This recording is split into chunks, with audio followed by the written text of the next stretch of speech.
काही माणसं जन्मतःच नशीबवान असतात, तर काही फुटके नशिबाची असतात. आता आई बहुतेक दुसऱ्या वर्गात मोडत असावी. माझी आई देशस्थ हिंदू प्रभू घराण्यातली होती. मालेगावातलं हे प्रभू घराणं अत्यंत प्रतिष्ठित आणि पिढीजात श्रीमंत होतं. त्यांचा रुंजीकुंज बंगला सर्व आधुनिक साधनांनी परिपूर्ण असा होता. बंगल्यासमोर 4-4 मोटारी उभ्या होत्या आणि नोकराचाकरांनी भरलेल्या त्या बंगल्याच्या समोरच्या बागेत कारंजी थंड पाण्याचे तुषार उडवत हसत उभी होती. लक्ष्मी ऐश्वर्याच्या सर्व ठळक खुणा घेऊन त्या बंगल्यात डौलानं उभी होती आणि त्या ऐश्वर्याला शोभण्यासारखी त्या बंगल्यातली माणसं देखील होती. रुजीकुंज बंगल्याचे मालक नारायणराव केशव प्रभू ही मालेगावातली अत्यंत श्रीमंत आणि प्रतिष्ठित आसामी होती. गावागावातली जुनी गुंतागुंतीची घरं किंवा जमिनी अल्प किमतीला घेऊन त्यातली गुंतागुंत काढून ती घरं चांगल्या सुस्थितीत करून ती दुप्पट किमतीत विकण्याचा या नारायणरावांचा व्यवसाय होता. आमच्या राजापूर गावातली आमची ती सगळी इस्टेट त्यांना या झपाटलेल्या बकुळ रानामुळे फार कमी किमतीला मिळाली होती. नारायणरावांना आपल्या ऐश्वर्याची पूर्ण जाणीव होती, त्यामुळे त्यांचं इतरांशी वागणं फार उर्मट्टपणाचं होतं. ते दिसायला अगदी बसक्या गणपतीप्रमाणे होते. गोरेपान साधारण उंचीचे म्हणजे मध्यम बांध्याचे आणि लठ्ठ होते. ते आपल्या पातळ केसांचा मध्ये भांग पाडून विंचरत आणि नेहमी रेशमी धोतर आणि मखमली शर्ट घालत. गळ्यात सोनसाखळी, बोटात अनेक अंगठ्या घातलेल्या नारायणरावांच्या बोलण्यात चालण्यात नेहमी पेशवाई थाट असायचा. अशा या नारायणरावांचा स्वभाव मात्र अत्यंत शीघ्रकोपी, भयंकर संतापी होता. आपल्या मनाविरुद्ध झालेली कुठलीच गोष्ट त्यांना सहन होत नसे आणि त्यामुळे कधी एखाद्या नोकराचाकराच्या हातून काही चूक झाली की ते सरळ त्याच्या तोंडात सणसणून देत असत. त्यात एखाद्या त्यांना न आवडणाऱ्या गोष्टीकडे त्यांनी पाठ फिरवली की नंतर ते कधीच त्या गोष्टीकडे ढुंकूनसुद्धा बघत नसत. त्यांचा हा स्वभाव त्यांची दुसरी मुलगी कृष्णकांतामध्ये अगदी परिपूर्ण उतरलेला होता. नारायणरावांचा आपल्या घरादारावर 4 चौघात धाक होता. कोणाशी वायफळ बोलणं ते आपल्या प्रतिष्ठेला बाधक समजत, पण एखाद्या गोष्टीचा त्यांचा फायदा होत असेल तर मात्र ते अतिशय नरमाईनं त्याच्याशी वागत. त्यांचा हा व्यवहारी दृष्टिकोन नेहमी त्यांना फायदा करून देत असे. घरात जेव्हा ते आपल्या भेदक काळ्या डोळ्यांनी इथे तिथे पाहत फिरायचे तेव्हा सगळे नोकर चाकर त्यांच्या पुढ्यात मान खाली घालून वाकून उभे राहायचे. त्यामुळे दुसऱ्यांनी नेहमी आपल्यासमोर वाकलं पाहिजे हे वृत्ती त्यांना त्यावेळी फार सुखावत असे. तसं पाहता एखाद्या ऐश्वर्यपूर्ण व्यक्तीसारखं त्यांचं वागणं होतं. लक्ष्मी सर्व ऐश्वर्याची सुखं घेऊन त्यांच्या घरात राहत होती. असे हे शीघ्रकोपी नारायणराव आपल्या कुटुंबाबरोबर मात्र लोण्याहून मऊ होऊन वागत आणि राहत.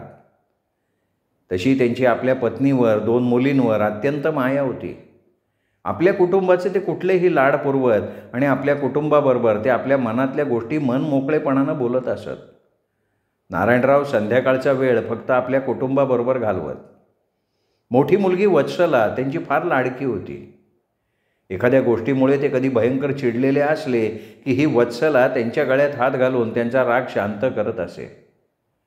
नारायणरावांच्या आपल्या मुलीकडनं फार मोठ्या अपेक्षा होत्या. त्यांच्या उज्ज्वल भवितव्याबद्दल ते आपल्या पत्नीकडे नेहमी अनेक सुखस्वप्न रंगवत. त्यांची एक मनोकामना होती की आपल्या दोन्ही मुलींचे विवाह राजेशाही घराण्यात राजेशाही थाटानं करायचे. ते नेहमी आपल्या पत्नीला सांगत, "बघ मंदा, चंदन झिजून गेलं तरी त्याचा सुगंध स्मरणात राहतो, तसेच माझ्या या दोन्ही मुलींचे विवाह मालेगाव नेहमी स्मरणात ठेवील." आता स्वप्न बघणं कधीही चांगलं असतं, पण प्रत्येक स्वप्नाची पूर्ती होणं हे माणसाप्रमाणे देवाच्या हातातसुद्धा असतं. जो तो आपलं नशीब घेऊन जन्मतो आणि आपल्याबरोबर त्या नशिबाचे भोग बघून संपून जातो. एवढं साधं सरळ गणित काही हुशार नारायणरावांना कळलं नव्हतं. त्यामुळे आपल्या श्रीमंतीचा नसता गर्व ठेवणाऱ्या नारायणरावांना शेवटी आपल्या लाडक्या वत्सलेला कायमचं आपल्यापासून घालवायला लागलं होतं. आयुष्याचं गणित फार थोडं असतं हे त्यांना कळलं नव्हतं आणि खरोखरे वत्सलाचं आणि त्यांचं दुर्दैव होतं. त्यांच्या पत्नीचं नाव होतं मंदा, पण घरातले सगळेजण त्यांच्या दोन्ही मुली, नोकरचाकर त्यांना मंदाताई म्हणत. मंदाताई आपल्या नवऱ्याच्या अगदी उलट होत्या.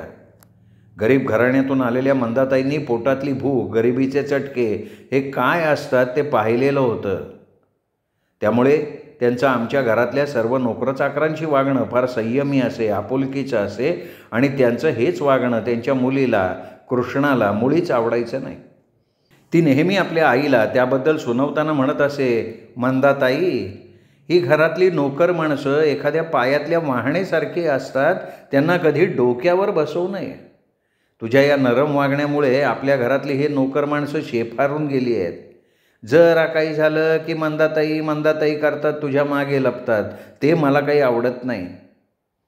त्यावेळी मंदाताई आपल्या लेकीला काही न बोलता फक्त हसायच्या. त्या दिसायला देखील विलक्षण रूपवान होत्या. गोरापान वर्ण, सडपातळ उंच बांधा, सुंदर घारे डोळे त्यांना फार देखणं बनवत असत ते. मंदाताईंचे केससुद्धा काळेभोर दाट आणि लांब सडक होते. त्यांचं बोलणं नम्र आणि मृदू होतं. त्यांचे हे सगळे चांगले गुण त्यांच्या मोठ्या मुलीत वत्सलात उतरले होते. मंदाताई आपल्या नवऱ्याच्या फार लाडक्या असल्या तरी आपल्या रागीट नवऱ्याचा त्यांना फार धाक वाटत असे. त्यामुळे त्या बोलताना कधी मोकळ्या नसत. पण आपल्या मुलींशी, येणाऱ्या जाणाऱ्यांशी, नोकर माणसांशी त्या फार मोकळेपणानं बोलत. त्यांना आपल्या श्रीमंतीचा कधी गर्व असा नव्हता. त्या आपल्या उदार हातांनी पण आपल्या नवऱ्याच्या न कळत मदत करत असत. त्यांना माहिती होतं, जर कधी आपल्या हातून कुठली चुकी झाली तर आपल्यावर जीव टाकणारा आपला हा नवरा कधीही आपल्याला क्षमा करणार नाही, कारण त्यांच्या स्वभावातला मीपणा त्यांना पूर्ण माहिती होता. अशी ही मंदाताई खरोखर एक सद्गुणी, फार मायाळू स्त्री होती. आपल्या संसारात ती फार तृप्त होती. पण देव कुठल्याही चांगल्या माणसाला कदाचित तो मेल्यावर त्याला स्वर्ग देण्यासाठी दुःख भोगायला लावतो. कारण दुःखापासून सुख आणि सुखापासून दुःख हे त्यानंच ठरवलेलं समीकरण आहे. आमच्या मंदाताई फार फार चांगल्या होत्या, म्हणून नंतर त्यांनी आपल्या मोठ्या मुलीच्या विरहाचं दुःख मरेपर्यंत भोगलं आणि तिला न भेटता न पाहता त्या ह्या जग सोडून गेल्या. देवा, चांगलं देताना तुझा हात नेहमी आखडलेला असतो आणि वाईट देताना मात्र तू भरभरून देतोस. असा का वागतोस तू? कदाचित तू मनानं आजारी असावास आणि कोणी दुःखानं तळमळताना बघणं तुला फार बरं वाटत असावं. वत्सला दिसायला, वागायला आपल्या आईची दुसरी आवृत्ती होती. उंच, गोऱ्यापान, गुलाबी वर्णाच्या वत्सलेचे डोळे काळेभोर होते, विलक्षण सुंदर होते. माणसाच्या डोळ्यांवरनं त्याची पारख होते असं म्हणतात आणि वत्सलाच्या सुंदर डोळ्यांवरनं ती एक चांगली तरुणी आहे हे लगेच समजायचं. तिचं गोड खळ्या पाडून हसणं, तिचं सरळ नाक, रेखीव नाजूक ओठ तिला सीतेचा तोंडावळा देत होते.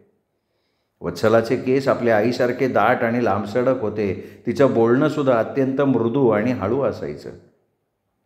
वत्सलेला कुणीही कधीही ओरडून बघताना पाहिलं नव्हतं.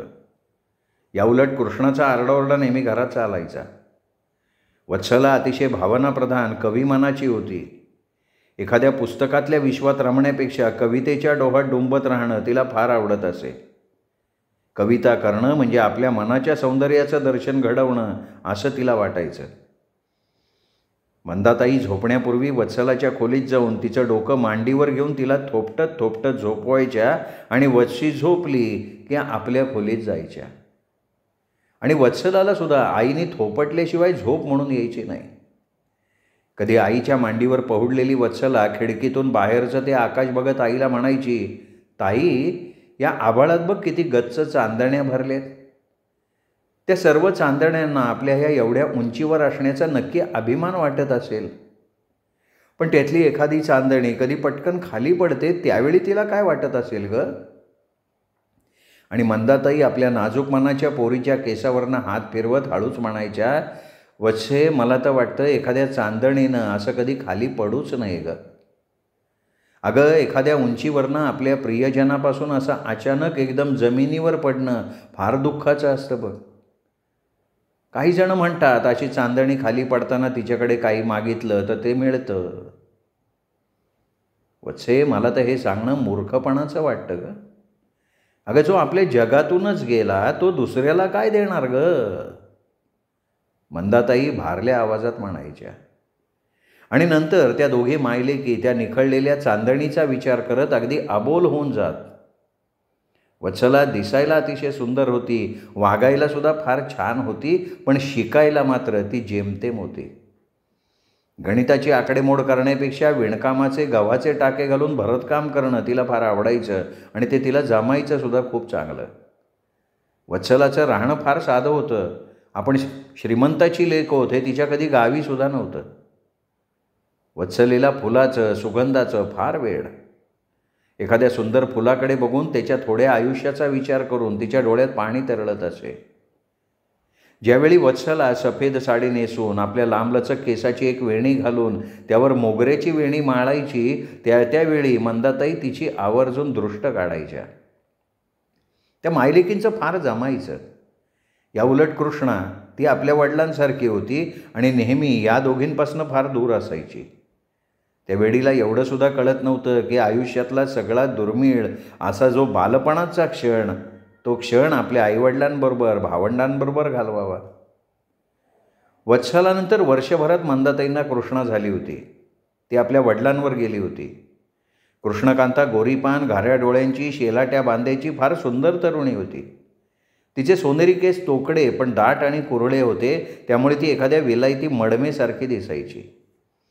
कृष्णाच्या सगळ्या अंगावर, ओठावर सुद्धा सोनेरी लव होती. तिला आपल्या वडिलांसारखी आपल्या श्रीमंतीची जाण होती. दुसऱ्याला तुच्छ लेखण्यात तिला फार आनंद मिळायचा. आपल्या घरातल्या नोकर माणसांना ती एखाद्या कसपटाप्रमाणे वागवायची. कृष्णाला अनेक मित्रमैत्रिणी होते. त्यांच्याबरोबर ती मोटारीतून नेहमी बाहेर भटकायची. साडीवर बिनबाह्यांचं पोलकं घालून फिरणाऱ्या आपल्या लेकीचं हे वागणं मंदाताईंना फार खटकत असायचं.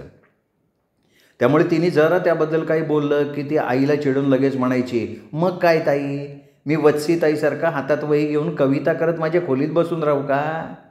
अगं आयुष्य म्हणजे मौज मजा, तुम्हा दोघींना नाही कळणार ग ते. पण ताई, मी काय करावं काय करू नये हा प्रश्न माझा आहे आणि त्यात मला कोणाची लुडबुड नको आहे. त्यावेळी मंदाताई निमूटपणे कृष्णाच्या खोलीतनं बाहेर निघून जायच्या. अशी ही कृष्णा अत्यंत हुशार होती. गणित आणि शास्त्र तिचे आवडते विषय होते. आपल्या वत्सलाताईच्या साधेपणाचा तिला फार राग यायचा, कारण तिच्या सगळ्या मैत्रिणी तिला काकूबाई म्हणत आणि त्या गोष्टीची फार लाज कृष्णाला वाटत असे. ही कृष्णा अभ्यासातच नाही तर खेळातसुद्धा फार पारंगत होती. कृष्णा आणि वत्सला बहिणी बहिणी असून त्यांच्या खोल्या एकमेकींजवळ असूनसुद्धा त्या एकमेकींपासून फार दूर होत्या. त्या दोघींनी कधी चिमणीचा घास एकमेकींना दिला नव्हता, की एकमेकींचे केस ओढून एकमेकींच्या पाठीत कधी गुद्दे घातले नव्हते, की तोंडावर हात ठेवून एकमेकींच्या कानात कुजबुजत त्या कधी हसल्यासुद्धा नव्हत्या. तसा कृष्णाचा स्वभाव तिरकस आणि फार भांडखोर होता. जराशा गोष्टीवरनं तिच्या घरात नेहमी आरडाओरडा चालायचा. साधा स्वयंपाक करणाऱ्या स्वयंपाकिणीशी सुद्धा ती भांडायची आणि त्यावेळी मंदाताईमध्ये पडल्या की ती त्यांच्या अंगावर ओरडायची आणि म्हणायची, ताई, तू ह्या नोकरांची गोड बोलून त्यांना असं डोक्यावर चढवून ठेवलं आहेस. बघ, आज शाळेत जाताना मी या म्हातारीला भरलेली कोंबडी करायला सांगितलं होतं, तर या म्हातारीनं अंड्याची कटलेट केली आहे.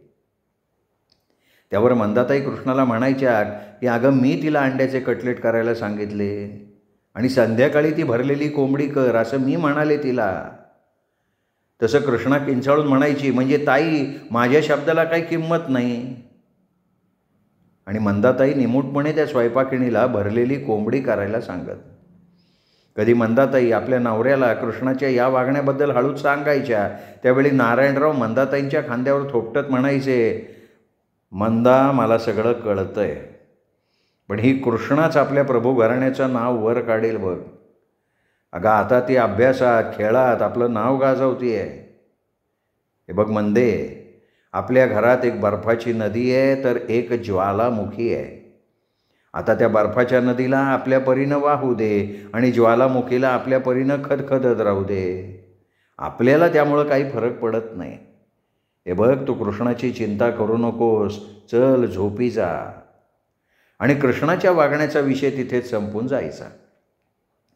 कृष्णा आपल्या वडिलांच्या या कौतुकानं अगदी शेफारून गेलेली होती. त्यामुळे लहान मोठं कोण याचा काही ताळतंत्र तिला उरलेला नव्हता. मालेगावातील रुजीकुंज बंगल्यात प्रभूंच्या या दोन्ही मुली एखाद्या राजकन्येसारख्या कोडकौतुकात वाढत होत्या. या दोन्ही बहिणींच्या दिसण्यात, रंगरूपात, वागण्यात फार अंतर होतं. एक शांत मृदू भाषिणी तर दुसरी उग्र कठोर भाषिणी. अबोल वत्सला नेहमी आपल्या आईच्या पदराआड चांदण्यांची खेळत बसायची, तर एकट्या झोपलेल्या कृष्णाला आकाशातल्या चांदण्या कधी दिसल्याच नाहीत. त्या दोघी बहिणी जशा वाढत गेल्या तसं त्या दोघीतलं अंतरसुद्धा वाढत गेलेलं होतं. मंदाताई कृष्णानं काही बोललं तरी ऐकून घ्यायच्या, पण तिने वत्सलाला जर काही बोललं ना तर लगेच तिला त्या सुनवायच्या, म्हणायच्या, हे बघ कृष्णा, तू वत्सलेच्या कुठल्या गोष्टीत पडायचं नाही. ती आहे काकूबाई ना, ठीक आहे, मी पाहून घेईन ते, तू फक्त तुझ्यापुरतं बघ, तिला काही बोललेलं मला खपायचं नाही. आणि कृष्णा पुटपुटत आईजवळनं निघून जायची. वत्सला 7वीपर्यंत शिकली, नंतर घरी बसली. कृष्णा मात्र पुढे शिकतच गेली होती.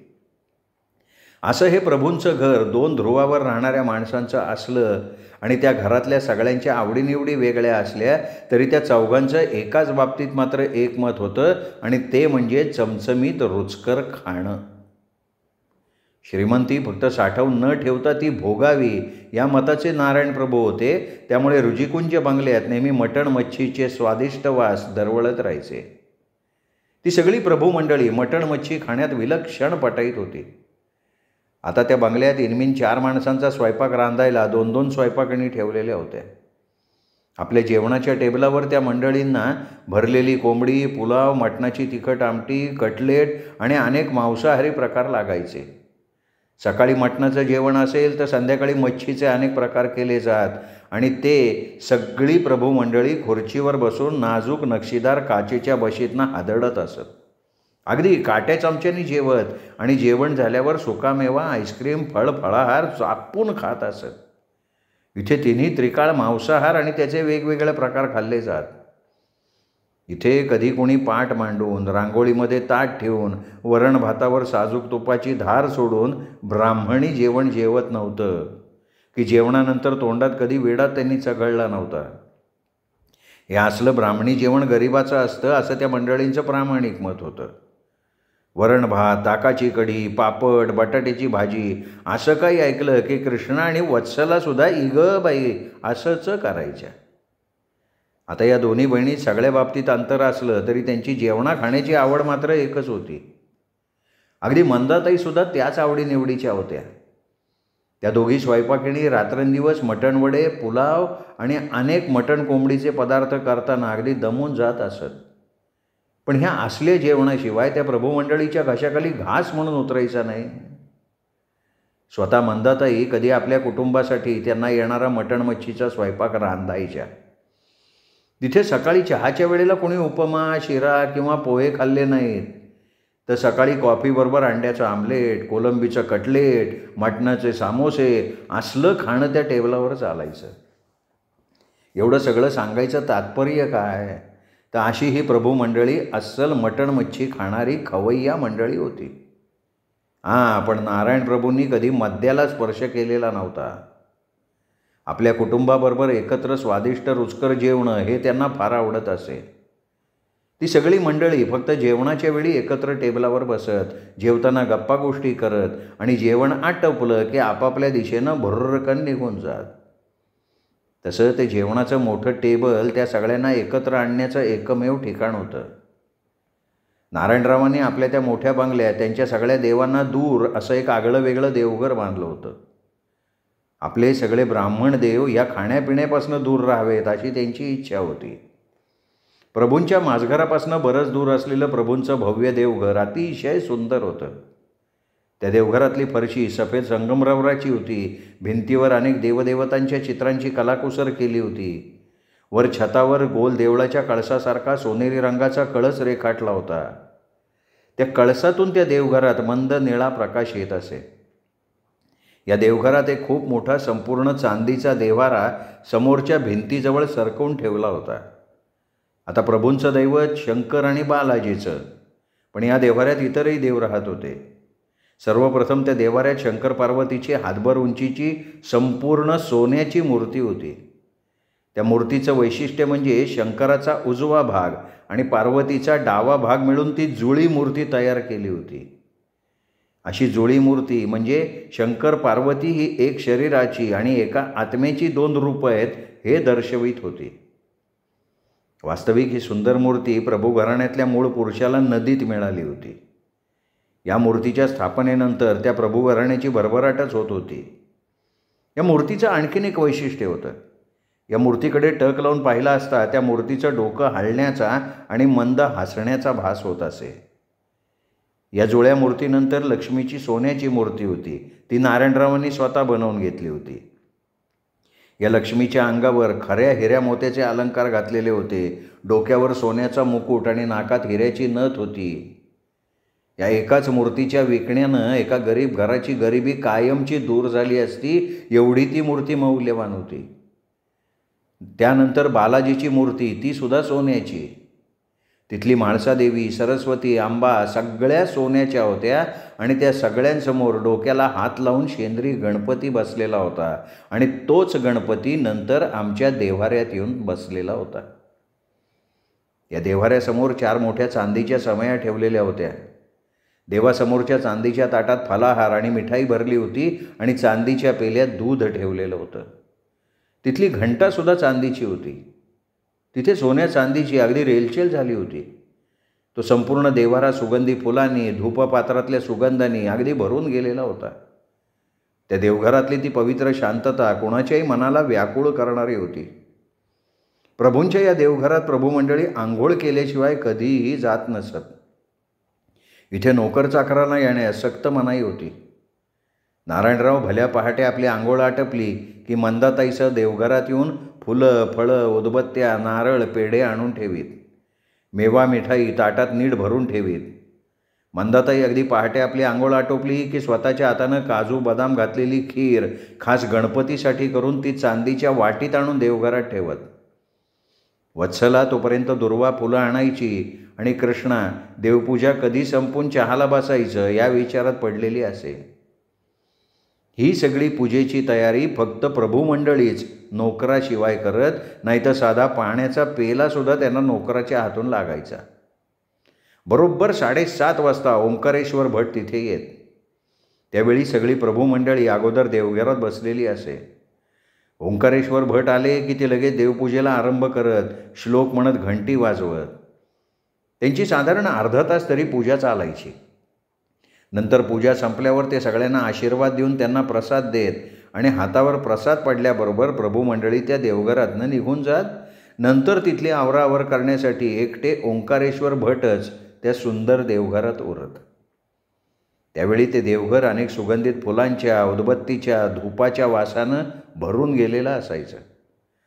ओंकारेश्वर भट सर्व आवराआवर करून देवघराचं दार बंद करून त्याची चावी तिथल्या कोनाड्यात ठेवून निघून गेले की ते देवघर अगदी एकटं होऊन जायचं. त्यावेळी त्या एकांतातली ती देवघरातली पवित्र शांततासुद्धा मनाला फार सुंदर भासायची. एकदा ही सकाळची देवपूजा आटपली की प्रभूमंडळी दिवसभर या देवघराच्या बाजूला फिरकतसुद्धा नसत.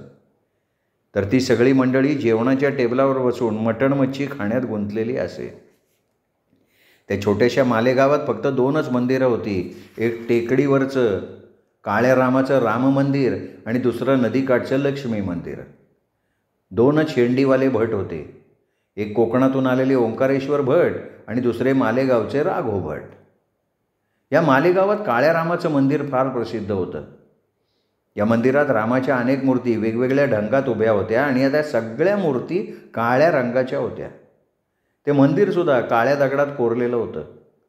सूर्यवंशीय रामाचं ते काळं मंदिर आणि त्या काळ्या मूर्तीचा इतिहास काय आहे हे कुठल्याही गावकऱ्याला माहिती नव्हतं. तसं ते मंदिर फार जुनं आहे हे मात्र त्या मंदिराकडे बघितल्यावर जाणवायचं. एकदा ओंकारेश्वर भट राघव भटाला म्हणाले की राघव, मला वाटतं हे रामाचं काळं मंदिर मंथराने बांधलेलं असावं, म्हणून त्या सगळ्या रामाच्या मूर्ती काळ्या आहेत. कारण त्या मंदिराच्या अगदी प्रवेशद्वाराच्या वर हातात काठी घेऊन वाकून उभ्या असलेल्या मंथराचं चित्र कोरलेलं होतं. त्यावर राघोभट म्हणाले, ते काही असू दे, हे मंदिर आपल्याला पोटाला खायला प्यायला देतं ते सगळ्यात जास्त महत्त्वाचं आहे. इथला राम काळा असू दे नाही तर गोरा असू दे, आपल्याला काय फरक पडणार आहे. त्यावर ओंकारेश्वरांनी हसून मान हलवली. मालेगावातलं हे काळ्या रामाचं आणि लक्ष्मीचं मंदिर पूर्वी राघोभट सांभाळत होते. तसं ते गावातलं सर्व धार्मिक कार्यसुद्धा करत, म्हणजे लग्न लावणं, मुंज करणं, कोणाचा अंतिम संस्कार करणं. परंतु नंतर कोकणातनं ओंकारेश्वर आपल्या पत्नीला आणि मुलाला मालेगावात राहायला घेऊन आले.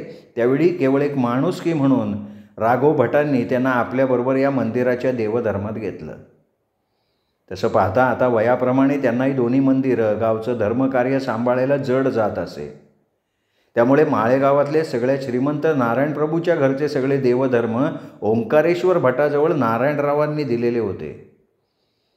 पूर्वी त्यांच्या देवपूजेचं सगळं राघोभट बघत, पण त्यांना नेहमी नारायणरावांच्या घरच्या देवपूजेला यायला उशीर व्हायचा आणि देवपूजेचा प्रसाद खाल्ल्याशिवाय ही मंडळी काही खाऊ शकत नव्हती.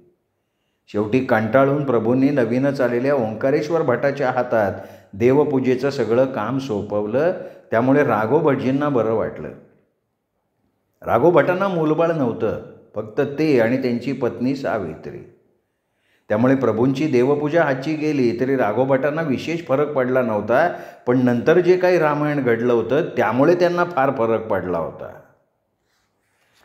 श्रोते हो, हे पुढचं प्रकरण ऐकूयात उद्या दीपक रेगे कथाकथन वाहिनीवर. तोपर्यंत नमस्कार श्रोते हो.